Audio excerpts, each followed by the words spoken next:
Hello everyone, আজকে মিনা কিচেনের রেসিপিতে থাকছে একটা ভিন্ন স্বাদের রেসিপি। কিছু ময়দা আর ডিম আর কিছু সবজি দিয়ে একটা নতুনত্ব রেসিপি।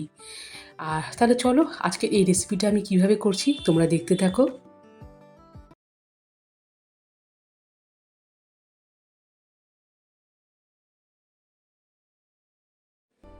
আজকের এই রেসিপি বানানোর জন্য সবার প্রথমে এখানে একটি পাত্র নিয়েছি, আর এই পাত্রে আমি সামান্য পরিমাণে দিয়ে দিচ্ছি ময়দা।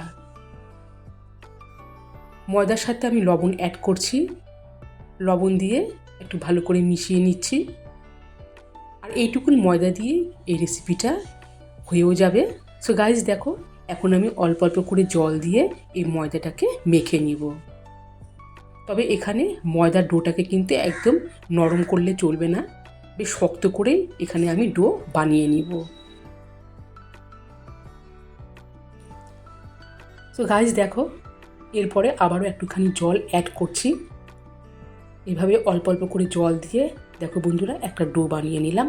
তবে এখানে ময়দাটাকে আমি কিন্তু লুচি বা পরোটার মতো ভালো করে এখানে মেখে নিব না, সামান্য একটুখানি জল দিয়ে এইভাবে একটা শক্ত ডো তৈরি করে নিলাম। আর দেখো এখানে আছে কতগুলো সবজি, যেটা আমি এই রেসিপিতে আজকে রান্না করব। তা দেখো এখানে আছে দুটো ডিম, গাজর আছে, টমেটো আছে, আলু আছে, এখানে আছে বরবটি আর কয়েকটা পটল। এগুলোকে আমি এখন পিস করে কেটে নিব। সো গাইজ দেখো, ওইদিকে সবজিগুলোকেও কেটে নিয়েছি, আর এইদিকে এখন আমি এই ময়দার ডোটাকে এখন কেটে নিব। সো গাইজ দেখো, এখানে আছে কাঁচি আর আছে ছুরি। তোমরা যেটা দিয়ে খুশি, ছুরি দিয়েও কাটতে পারো কিংবা কাঁচি দিয়েও কাটতে পারো।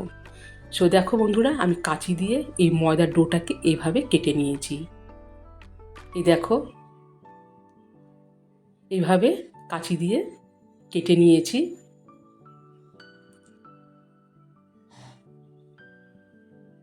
এরপরে ওভেনে কড়াই বসিয়ে দিয়েছি, কড়াইয়ে দিয়েছি তেল।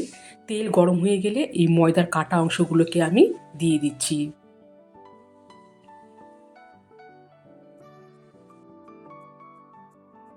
তাহলে ময়দার কাটা অংশগুলোকে দিয়ে এইভাবে এখন নাড়িয়ে নিচ্ছি।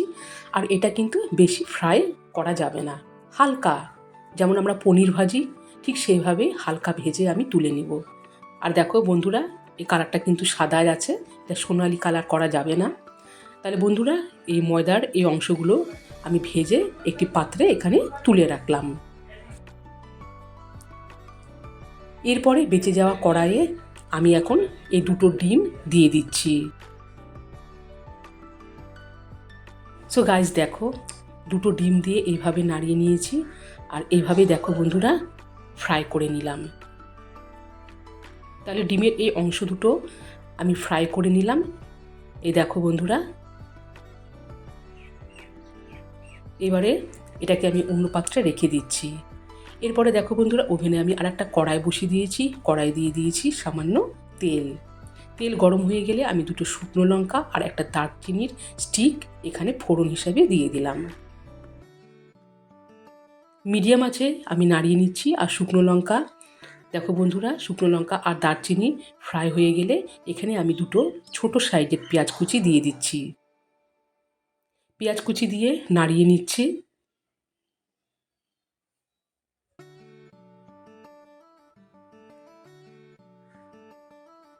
এভাবে নাড়িয়ে নিলাম। আর দেখো বন্ধুরা, পেঁয়াজ কুচিগুলো কিন্তু আস্তে আস্তে এখানে রঙটা ধরে এসছে, আর এখানে হালকা ব্রাউন হয়ে গেছে পেঁয়াজ কুচিগুলো। এই অবস্থায় এখন আমি এতে একটা ছোট সাইজের টমেটো কুচি দিয়ে দিলাম।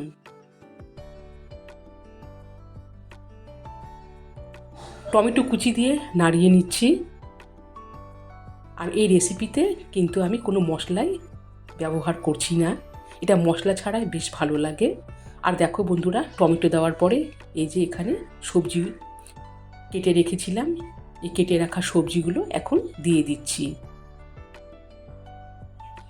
সব সবজিগুলো দিয়ে দিলাম মিডিয়াম আঁচে রেখে। এখন আমি নাড়িয়ে নিচ্ছি।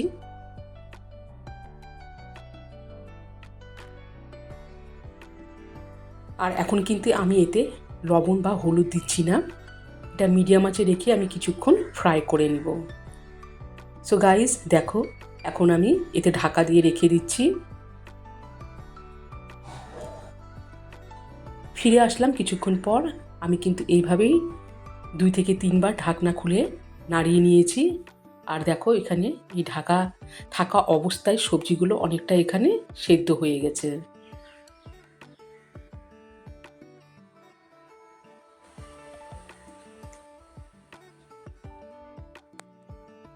আর একটা আলু আমি এইভাবে ভেঙে দেখালাম, এটা কিন্তু দেখো অনেকটা সেদ্ধ হয়ে গেছে। এখন আমি এতে দিয়ে দিচ্ছি স্বাদ অনুযায়ী লবণ,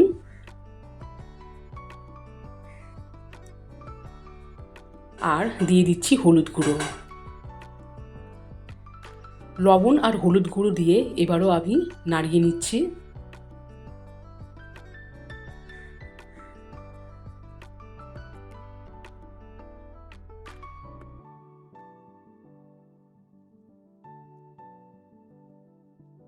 ফাইনালি ফ্রেন্ডস, লবণ হলুদ দিয়ে আরও 1 থেকে 2 মিনিট নাড়াচাড়া করার পর এখন আমি জল অ্যাড করলাম। এবারে ওভেনের আঁচটাকে আমি হাই হিটে রেখে দিব।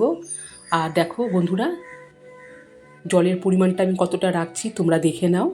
আমি আবারও কিছুটা এখানে জল দিলাম। জল দেওয়ার পরে 4টা কাঁচা লঙ্কা চিড়ে দিলাম।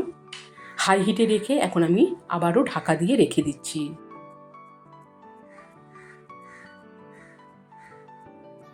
ফিরে আসলাম কিছুক্ষণ পর। দেখো বন্ধুরা, জল এখনও আছে আর আমি আবারও নাড়িয়ে নিচ্ছি।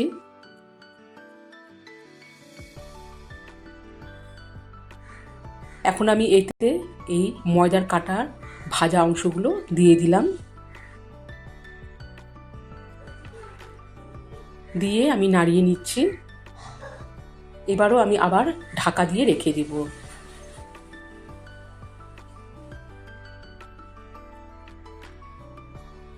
সো গাইস, আবারও ফিরে আসলাম আর দেখো এখন কিন্তু এই রেসিপিটাও রেডি। এইভাবে ঢাকা দিয়ে এই সবজিটা করতে হবে আর একটু সময়ও লাগে। তোমরা যদি এই রেসিপিটাকে স্পাইসি করার জন্য আরও কিছু মশলা দিতে পারো, আদা বাটা বা জিরা গুঁড়ো, শুকনো লঙ্কার গুঁড়ো দিতে পারো। তবে আমি এখানে একদম মশলা ছাড়াই এই রেসিপিটা তোমাদের কাছে শেয়ার করছি। এটা মশলা ছাড়াও খেতে ভীষণ ভালো লাগে। দেখো ময়দার এই অংশটা অনেকটা এখানে ফুলে গেছে। আর এভাবে এখন এই রেসিপিটা রেডি। আর আস্তে আস্তে করে আমি এখন সবজিগুলোকে এইভাবে কিছুটা ভেঙে নিচ্ছি। এবারে আমি এখন এই ডিমের ভাজা অংশগুলো দিয়ে দিচ্ছি। সব ডিমের ভাজা অংশগুলো দিয়ে দিলাম আর হাই হিটেই কিন্তু এখনও আছে। তো দেখো বন্ধুরা, এইবারে আমি নাড়িয়ে নিচ্ছি। এইভাবে কিছুক্ষণ নাড়াচাড়া করার পর এখন আমি ওভেনের আঁচটাকে আবারও একদম লো ফ্লেমে করে দিলাম। সো গাইস দেখো, একদম সুন্দর একটা রেসিপি ময়দা আর ডিম দিয়ে। সত্যি দেখো বন্ধুরা, এটা মাখা মাখা খেতে ভীষণ ভালো লাগে। আর এই রেসিপিটা কিন্তু এখন রেডি।